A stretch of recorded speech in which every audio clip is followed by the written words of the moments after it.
Esta casa non é nova. Por ela roldan os recordos da construción a que sustitúe.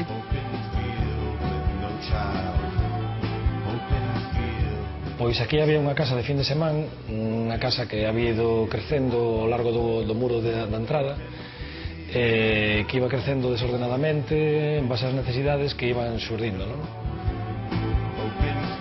A casa actual respectou o pasado, incluído o galiñeiro. Está situada no mesmo espazo e coa mesma distribución interior, pero mellorada. O salón aberto ao exterior antes era a terraza das festas familiares. A lareira no mesmo lugar, igual co corredor. A pesar de pegar toda unha parede a un muro de formigón que é linde da parcela, destaca a luminosidade e a súa relación co exterior. O emparrado foi o que deu a modulación da casa, non?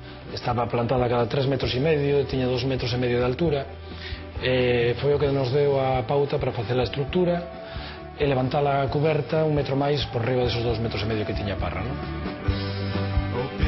Este lucernario que percorre todo o perímetro ten varias vantaxes. A natureza modifica as sensacións da vivenda.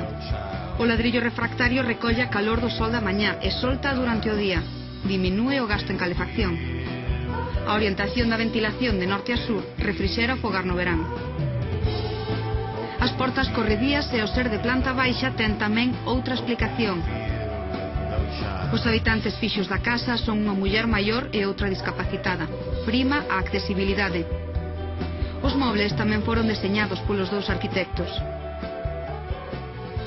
O que está aquí é máis que nada a mesa de centro, ¿no?, que se suele chamar. E entón a idea era poñer unha mesa na que se pudiera, o típico, tomar un café ou tomar algo aí, non?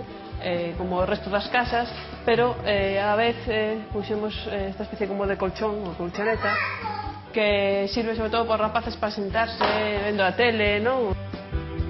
Os materiais de construción exhíbense e os autores inscríbense na liña da construción tradicional, na que só queda o esencial.